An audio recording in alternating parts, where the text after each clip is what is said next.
berjalan dengan sehari. Baik Bapak, di sini untuk menanyakan identitasnya telah selesai. Apakah Bapak sebelumnya duduknya sudah nyaman? Sudah. Baik, selain itu juga kita harus pastikan privasi dari pasiennya itu juga terjaga. Terus juga kita di sini Bapak punten, kita akan melakukan pemeriksaan pada saraf kranial, di mana tujuan pemeriksaan ini itu untuk mengetahui apakah Bapak ini mengalami suatu gangguan atau tidak pada saraf kranialnya. Nah, di sini itu kita bisa melakukan beberapa tes, yaitu untuk saraf kranial sendiri kan dia terdiri dari 12 saraf ya Bapak ya. Setiap sarafnya pasti kita punya tekniknya masing-masing untuk mengecek dari sarafnya ini. Apakah Bapak bersedia untuk melakukan tindakan ini? Ya, bersedia. Baik Bapak, jika bersedia mungkin saya izin untuk cuci tangan terlebih dahulu. Bapak mungkin bisa ke tempat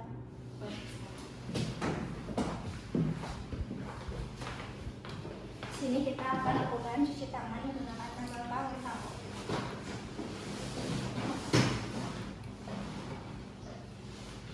Terus untuk yang pertama kita akan mengecek pada cranial nerve yang pertama, yaitu kita akan mengecek dengan aromatiknya. Misalnya di sini terdapat kopi dan bisa juga ada vanila atau apapun, tapi di sini kita hanya menggunakan kopi untuk aromatik. Bapak punten, bisa duduk aja. Setelah itu kita akan perkenalkan dulu aroma dari kopi ke pasien sebelum kita benar-benar untuk mengeceknya. Bapak punten, di sini kita akan mengecek pada indera penciuman Bapak ya. Kita perkenalkan dulu aromanya. Seperti apa? Udah tahu Pak? Baik Bapak bisa tutup mata, kemudian hidungnya, satu lubang hidungnya boleh ditutup Bapak seperti ini. Tutup mata. Untuk ini aromanya apa Bapak? Kopi dong. Oke, baik. Di sini pasien untuk cranial nerve-nya itu dia tidak mengalami suatu gangguan pada lubang hidung pada bagian kiri. Kemudian kita juga bisa mengecek pada lubang hidung sebelahnya. Bapak bisa tutup mata. Bisa menghirup Bapak? Aromanya apa? Kopi dong. Di sini juga pada bagian hidungnya atau cranial nerve satunya pasien juga normal, tidak ada gangguan penciuman. Kemudian untuk cranial nerve yang kedua kita bisa mengecek pada penglihatan sentralnya terlebih dahulu, di mana kita bisa melakukan pemeriksaan menggunakan pinhole.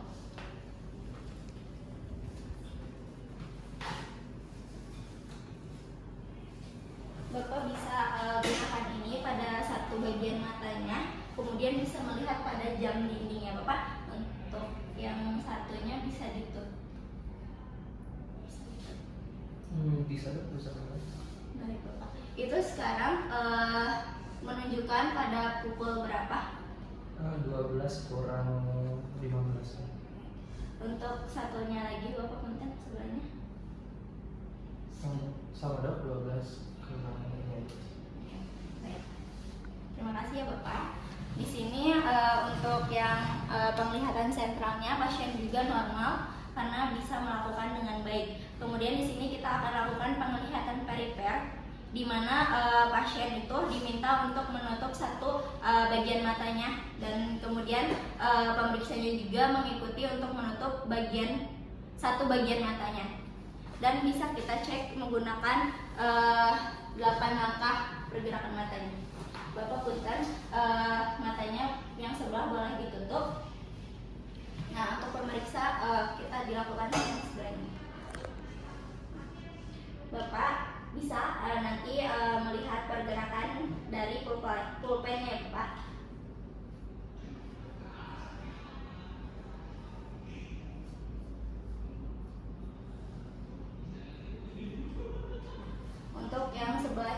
sini pasien normal, kita cek pada bagian satu sisinya lagi. Lupa bisa.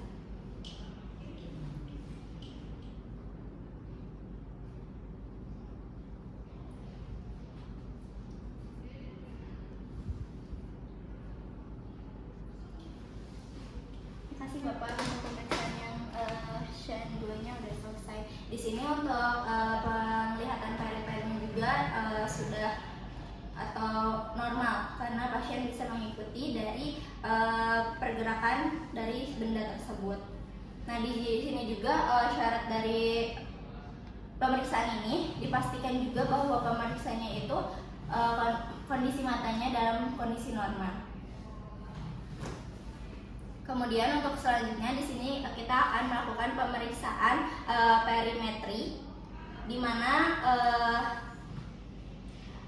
pemeriksaan ini dia hasilnya akan lebih teliti dibandingkan pemeriksaan yang sudah kita lakukan tadi. Dan kita akan mengecek pada persepsi warnanya dengan menggunakan buku.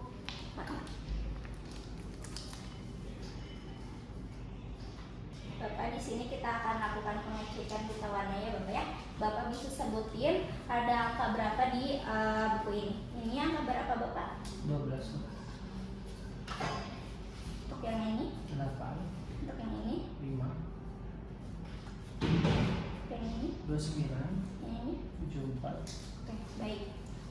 Di sini untuk hasilnya juga pasien dalam kondisi normal. Untuk selanjutnya di sini kita akan melakukan pemeriksaan pada CN3, di mana kita bisa melakukan inspeksi apakah terdapatnya retraksi kelopak mata atau tidak pada pasien.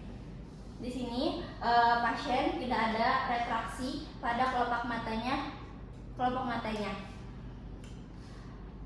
Kemudian kita juga bisa lihat apakah terdapat adanya ptosis atau tidak pada bagian matanya.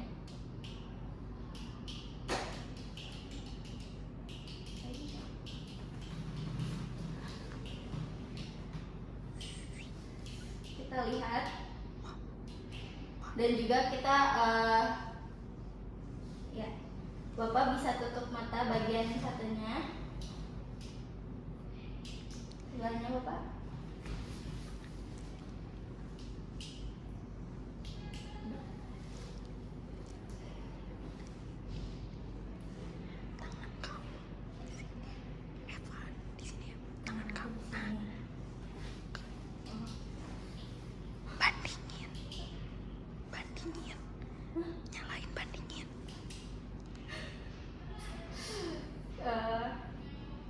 Ada nggak ptosisnya? Kita lihat apakah ada ptosis atau tidak. Di sini pasien tidak ada ptosis. Kemudian untuk selanjutnya kita bisa melihat atau melakukan pemeriksaan pada bagian pupil matanya. Bisa kita lihat apakah terdapat perbedaan dari bentuk dan juga ukuran dari pupil matanya atau tidak.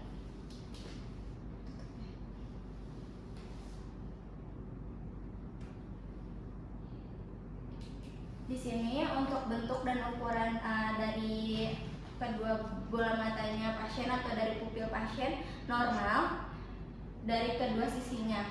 Kemudian kita akan lakukan pemeriksaan CN3, CN4 dan juga CN6 dengan melakukan pemeriksaan dengan gerakan bola mata dengan gerakan 8 arah. Bapak bisa mengikuti dari pennya ya Bapak ya.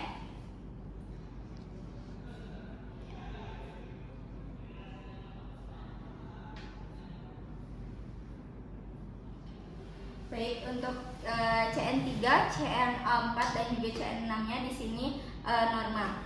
Untuk selanjutnya di sini kita akan lakukan pemeriksaan pada CN5, yaitu kita mengecek pada bagian dahi, pipi dan juga pada bagian dagunya menggunakan kapas.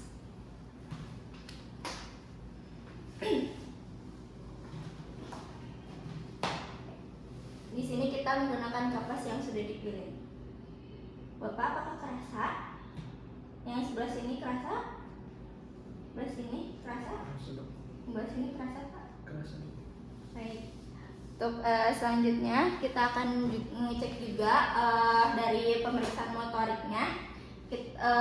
Pasien diminta untuk menggigit pada bagian rahangnya atau dikencangkan, dan kita akan mengecek pada bagian otot masseter dan juga pada temporalisnya. Bapak boleh digigit di gitu. Sini saya akan mengecek. Terus juga kita akan mengecek pada bagian sini. Nah, baik, di sini untuk CN5 dari pasien itu normal, dan kita akan melakukan refleks di mana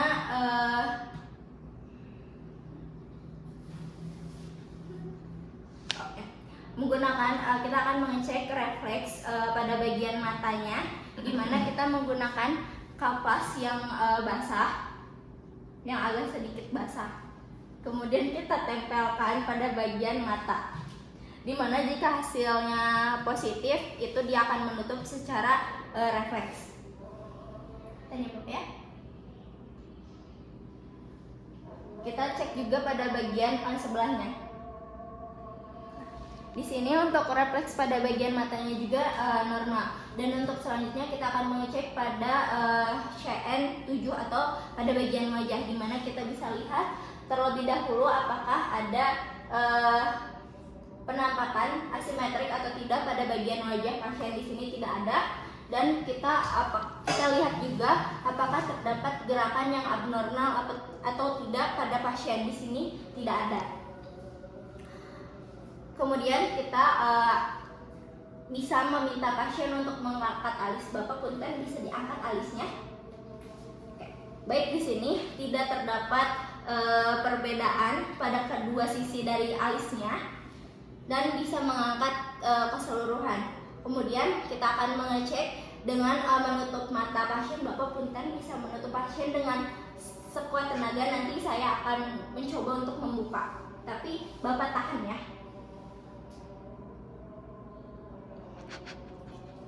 Baik, di sini untuk refleks matanya juga dia normal karena bisa mempertahankan dari kelopak matanya tersebut. Kemudian kita akan melakukan pasien diminta untuk menampakkan gigi atau memperlihatkan gigi. Bapak gitu. Nah, di sini pada area wajah di sininya itu pasien terlihat normal atau tidak adanya asimetrik di kedua sisinya. Kemudian Bapak mencoba untuk mencucu atau kayak manyun gitu, Pak. Oke, di sini. Di sini pasien terlihat tidak adanya asimetrik di kedua sisinya. Kemudian Bapak bisa mencoba untuk meniup, tapi udaranya itu dari pipi kayak.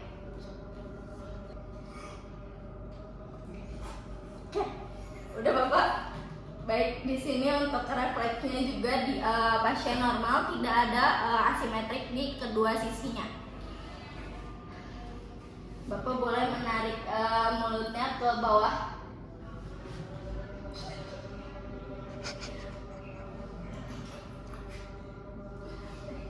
Baik, Bapak sudah cukup. Di sini pasien juga terlihat tidak adanya pola asimetrik di bagian wajahnya, yang dimana di sini untuk penampakan dari wajahnya itu normal, dan kita akan mengecek sensoriknya dengan mengetes dari rasa yang sudah kita siapkan, bahan yang sudah kita siapkan. Untuk yang manis kita pakai gula, di mana ini itu kita tempatkan di bagian paling ujung di bagian lidah. Bapak boleh dikeluarkan. Bapak, ini rasanya apa? Manis. Boleh tutup matanya Bapak. Oke. Untuk ini rasanya apa? Manis dong. Baik. Untuk yang manis di sini pasien bisa merasakan dengan baik.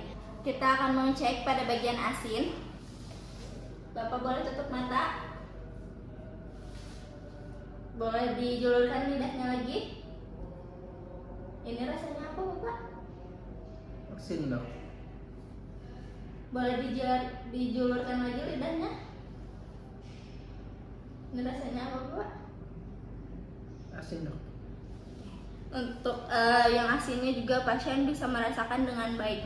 Kemudian untuk selanjutnya di sini saya akan mengecek pada rasa asam, yaitu kita menggunakan cuka. Bapak punten bisa tutup mata lagi. Dijulurkan lidahnya. Julurkan lidahnya. Ini rasanya apa, Bapak? Asam dok. Lagi, Bapak, sebelahnya. Ini rasanya apa? Asam dok. Baik, untuk yang asam juga di sini pasien normal. Untuk yang terakhir kita bisa melakukan dengan mengecek rasa pahit, yaitu menggunakan kopi bubuk. Boleh tutup matanya, Bapak. Julurkan lagi lidahnya. Agak lebih lebar gitu mangapnya. Ini untuk rasanya apa, Pak? Pahit dok. Di sini juga untuk dari keseluruhan yang sudah kita tes, di sini pasien bisa melakukan atau merasakan di setiap bahan yang sudah kita berikan. Kemudian untuk selanjutnya kita akan melakukan pemeriksaan pada CN8, di mana bisa menggunakan detik arloji. Tapi di sini karena keterbatasan alat dan bahan yang kita dapatkan, di sini kita tidak melakukan pada tes yang ini. Kemudian untuk selanjutnya di sini saya akan melakukan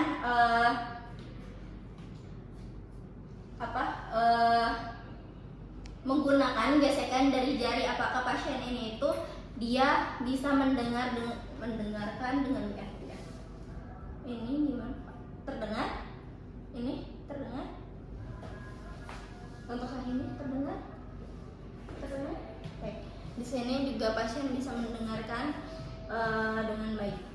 Kemudian kita bisa mengecek menggunakan tes Weber menggunakan gar putara, di mana nanti gar putaranya itu kita tempatkan di bagian dahi atau bagian ujung atau bagian kepala dari pasien.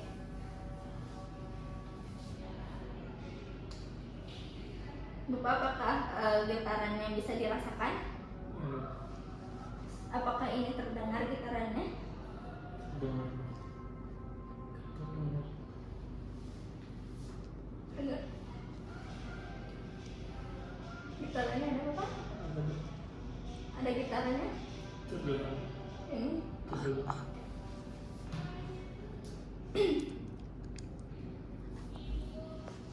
Enggak, di sini juga bisa. Hah? Iya, udah tadi.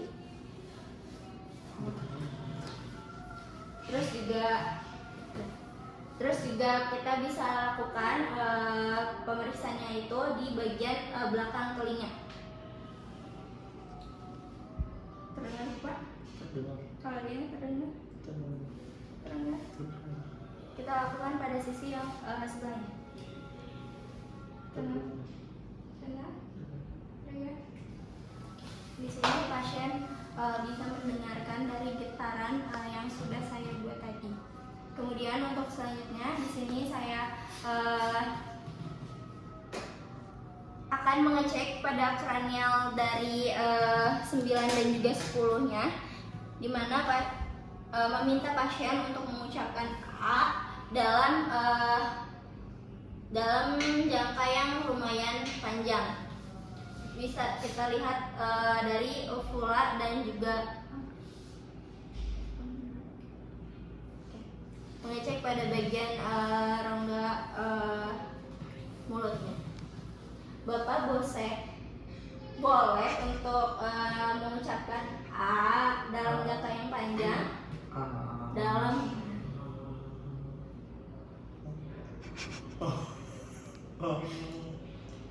di sini kita bisa mengecek dari refleks muntahnya apakah cepat atau tidak, karena refleks ini itu juga bisa hilang pada usia atau pada keadaan pasien tersebut sudah lansia.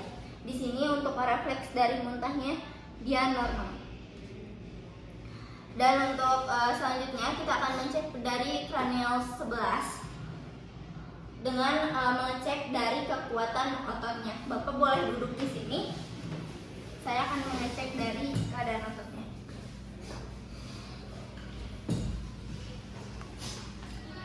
Bapak boleh untuk mencoba menengok ke arah yang itu, dan saya akan tahan. Bapak boleh. Di sini juga pada cranial 11-nya dia normal karena bisa mempertahankan dari gerakannya. Kemudian kita akan mengecek pada bagian otot trapeziusnya dengan menekan ke arah bawah, dan pasien disuruh untuk abduksi. Bapak boleh untuk menaikkan bahunya dan saya akan menekan dari belakang. Baik. Nah, di sini juga sebaiknya pasien itu melakukan pemeriksaan ini dalam keadaan membuka baju. Nah, di sini juga pada kekuatan trapezius pasien itu dia normal karena bisa mempertahankan atau melawan dari gerakan yang sudah saya berikan. Dan untuk selanjutnya di sini kita akan lakukan pada pemeriksaan cranial 12-nya dengan melihat apakah terdapat tremor pada lidahnya atau tidak. Bapak boleh menjulurkan lidahnya. Baik, terima kasih Bapak. Di sini untuk cranial 12-nya pasien itu tidak terdapat tremor pada bagian lidahnya. Jadi secara keseluruhan untuk pemeriksaan ini pasien normal. Dan untuk selanjutnya di sini saya